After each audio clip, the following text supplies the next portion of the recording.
की जिद से कश्मीर में मचा कत्लेआम। 15 दिनों में 19 लोगों की टारगेट किलिंग।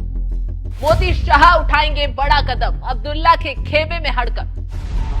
नमस्कार, आप देख रहे हैं एनएमएफ न्यूज में आपके साथ शबनम। जम्मू कश्मीर में उमर अब्दुल्ला को कुर्सी संभाले 10 दिन ठीक से बीते नहीं हैं। आतंकवादियों ने राज्य को दहलाकर रख दिया है। जगह जगह हमले कर बाहरियों को निशाना बनाया जा रहा है, जमकर आतंक फैलाया जा रहा है। सबसे बड़ी बात तो यह है कि जब उमर अब्दुल्ला दिल्ली में पीएम मोदी और अमित शाह से मुलाकात कर रहे थे, उस दौरान भी जम्मू कश्मीर को दहलाने की आतंकियों ने पूरी कोशिश की। बीते 15 दिनों में आतंकियों ने 19 लोगों की टारगेट किलिंग की है। 24 अक्टूबर की शाम को कश्मीर के गुलमर्ग में एक आतंकी हमला हुआ। आतंकी हमले में 2 आर्मी पोर्टर और 2 जवान शहीद हो गए। आतंकी बाहरी लोगों को निशाना बना रहे हैं या फिर उन जगहों पर दहशत फैला रहे हैं जहां रोजाना हलचल होती है। ये आतंकी हमला भी टूरिस्ट हॉटस्पॉट वाले इलाके में हुआ है।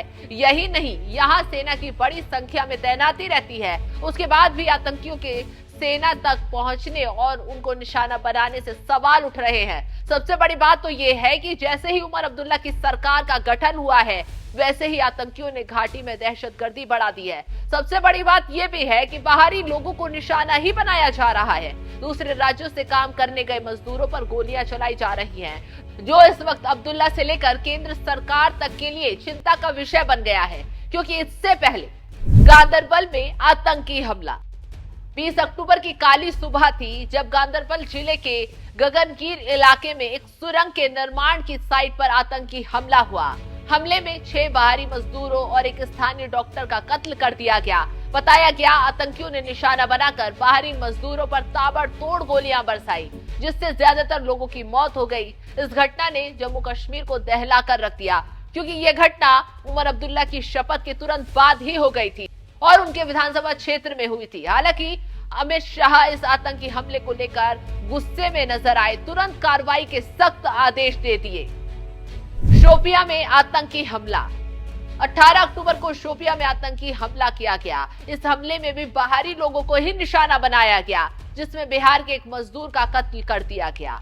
अब जरा सोचिए, ये आतंकी बाहरी लोगों पर हमले कर क्या मैसेज देने की कोशिश कर रहे हैं। ये मैसेज देने की कोशिश कर रहे हैं कि घाटी में बाहरी लोगों को बर्दाश्त नहीं किया जाएगा, क्योंकि जब से मोदी सरकार ने नकेल कसते हुए जम्मू कश्मीर से आर्टिकल 370 हटाया है, तो वहां बाहरी लोगों का बसने का रास्ता, कश्मीरी हिंदुओं की वापसी का रास्ता खुल गया है। कानून व्यवस्था से लेकर लोगों की जिंदगी तक पटरी पर लौट आई है। घाटी की खुशहाली आतंकियों को बर्दाश्त नहीं हो पा रही है। यही वजह है कि घात लगाए बैठे आतंकी बाहरी लोगों को निशाना बना रहे हैं, ताकि केंद्र सरकार को और उमर अब्दुल्ला की सरकार को डराया जा सके। जमकर घाटी में दहशत फैलाई जा रही है। इसी दहशत की कमर तोड़ने के लिए अब केंद्र सरकार से लेकर उमर अब्दुल्ला की सरकार जुट गई है। सेना की तरफ से आतंक के खिलाफ ताबड़तोड़ तरीके से एक्शन लिया जा रहा है। ज्यादातर इलाकों पर सुरक्षा बलों ने सर्च ऑपरेशन चलाया है। कई जगहों पर कैंपिंग बढ़ा दी गई है। वहीं दूसरी तरफ बढ़ते आतंकी हमलों पर लगाम लगाने और घाटी के तमाम मुद्दों को लेकर उमर अब्दुल्ला दिल्ली भी पहुंच गए हैं।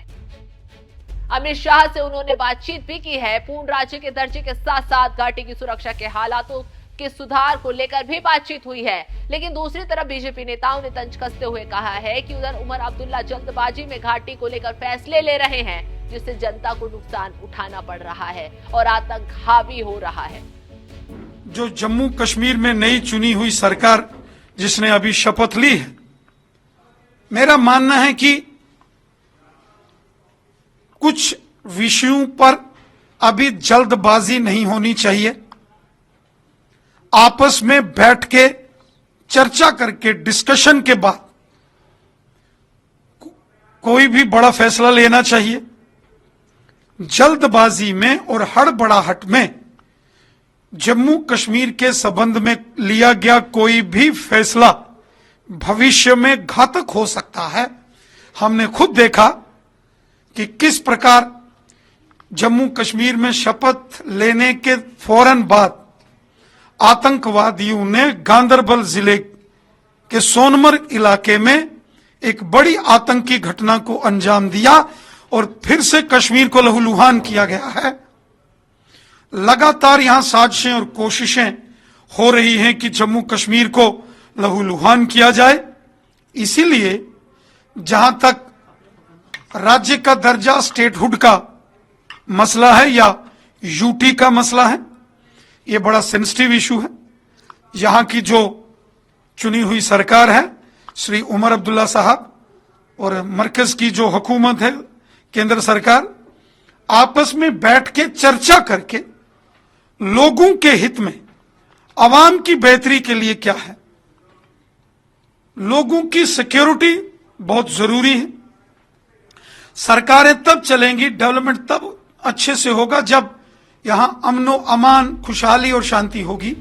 तो उमर अब्दुल्ला कश्मीर को पूर्ण राज्य का दर्जा दिलाने की जिद पर अड़े हुए हैं और बीजेपी नेता कह रहे हैं कि ये अब्दुल्ला की जिद घाटी के लिए घातक साबित होगी। खैर, अब केंद्र सरकार घाटी को लेकर आगे क्या कदम उठाती है, कैसे, ये देखने वाली बात होगी, क्योंकि अभी जो घाटी में स्थिति बनी हुई है वो बेहद ही घातक है और मोदी और शाह की टेंशन उसको लेकर बढ़ गई है। अगला एक्शन घाटी में आतंकियों की कमर तोड़ने वाला होगा। फिलहाल इस खबर पर आपकी राय क्या है, कमेंट कर जरूर बताएं।